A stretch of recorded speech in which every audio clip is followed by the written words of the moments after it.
we're back again. Another model kit. um, this one is another 3rd gen Armored Core kit. This is the Oracle. Specifically, they're saying it is the main core type is a crest unit. Oracle appears in 2 games, both Nexus and Last Raven. I don't recall anything really about the character of the person, but as you can see, these arms may look a little familiar. They're kind of the same. In fact, they're the exact same arms as the last kit. This kit does, in fact, share some parts with the previous one.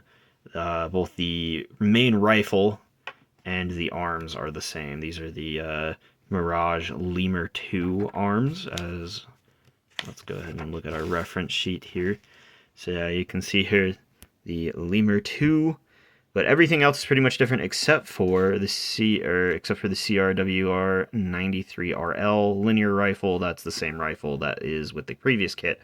However, this kit is definitely much more armed, or has more weaponry than the previous one. You have some really good back weapons. You have the Garyon 2, and you have the linear gun, just another gun thing. Both of these fold up and have some cool action features when you can stow and deploy them. And then you have something that I'm sure From Software game fans are pretty familiar with, the Moonlight laser blade. This is pretty much a weapon that is in every From Software game, whether it be usually a sword. Even in the most recent Armored Core game, Fires of Rubicon, the Moonlight is in it. I don't know about Elden Ring. I don't know. I don't play other From Software games that aren't Armored Core or robot related. I'm sorry. I just do not care for them.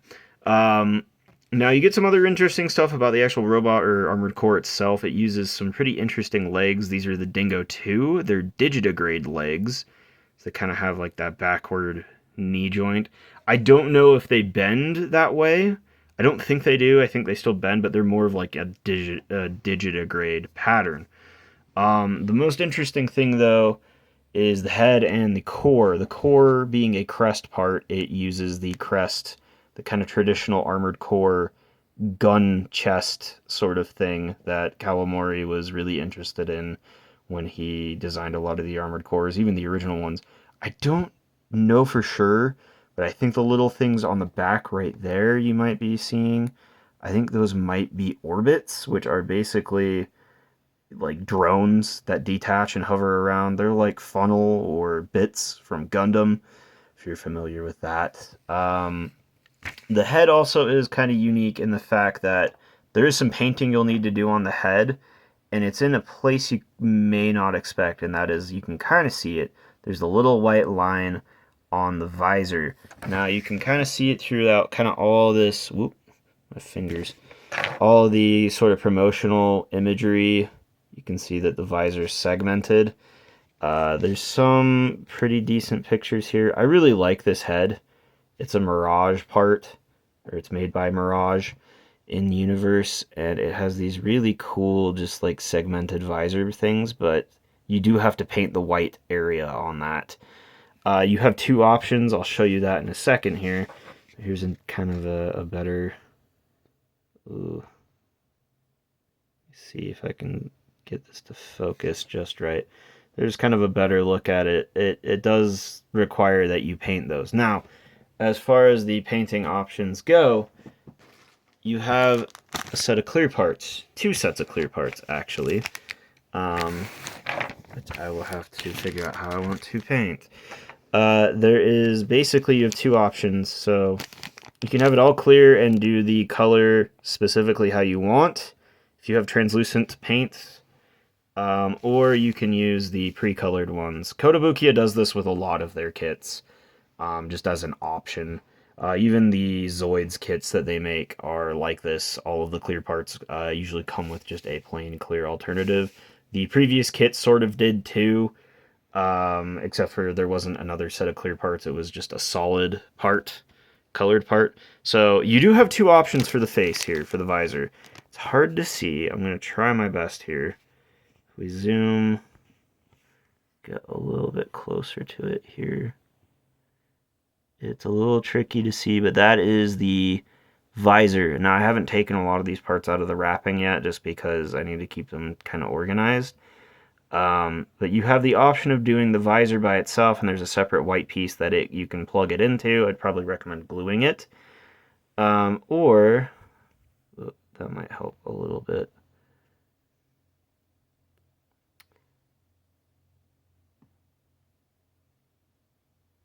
No. So, you can do that, or you have the option of this whole piece right here, which is the entire faceplate. It's kind of tricky to see. The entire faceplate, which is molded in one clear piece, so you can paint the whole thing. Maybe that might make it easier for you to paint. It's an option they give you, which is kind of interesting. I'm probably going to do this one and try my best to just very thinly paint the white lines. If that doesn't work, I have two options. So I think I may try both. You may notice as well, let me go back to our reference page here. There's kind of like a lot of, it's sort of hard to tell. There's a lot of like yellow or kind of gold scattered throughout on thrusters throughout the body. And these you will have to paint. That is both the black and the gold, because they're just molded in white, these pieces. So you will need to paint those. I might do that. I think I have some gold or copper colored paint that would go really well. The other things you're going to need to paint, I mean, obviously you have the arm trim again. They didn't do that, as you can see. It's just molded in a kind of pearlescent. There is a metallic fleck. Let me move this out of the way. It's a little tricky to see on camera, but there's a slight metallic, oh my goodness, just focus. I hate this camera. You can kind of see it. There's some metallic fleck in there. It actually looks pretty good. Same thing with the white. The white is more of a off-white pearlescent, and the grays have a little bit of metallic fleck in it. Really interesting choice, because usually, I don't know, I associate these with more dull, kind of muted colors, which the painted version of the kit is even more vibrant, which is kind of an interesting choice. So there is a little bit of painting you'll need to do, maybe not as much. One of the really weird things is that they show the little arm flaps here as being gray. The problem is that if you want to paint those, you're going to have to get rid of the tampographed part. This is the one part that's tampographed on the kit. That has the pre-applied decal of the Oracle kind of pilot logo, and it's on a blue part that you need to paint gray if you want it to be perfectly accurate. So I don't know if there's like, this kit doesn't come with any water slide decals of any sort, or just decals of any kind. That's the only one you're going to get. And it's really odd that you can kind of see that it's like a gray color for that, for just whatever reason. Oddly enough, too, the thrusters are in fact supposed to remain white, which they are. Kind of odd. Just a weird sort of decision, color pattern here. But honestly, I think I like this just a little bit more. There's a bit more going on here than the Victoria. Also, I think these are both in the same price range, and you're definitely getting more stuff in this kit for sure.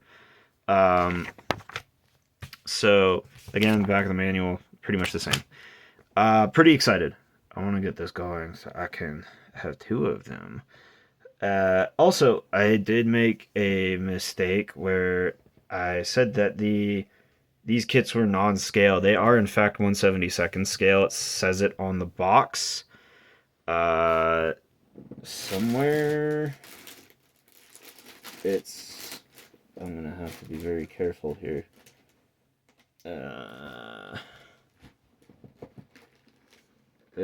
Yeah, on the box. I'll show it in a later video.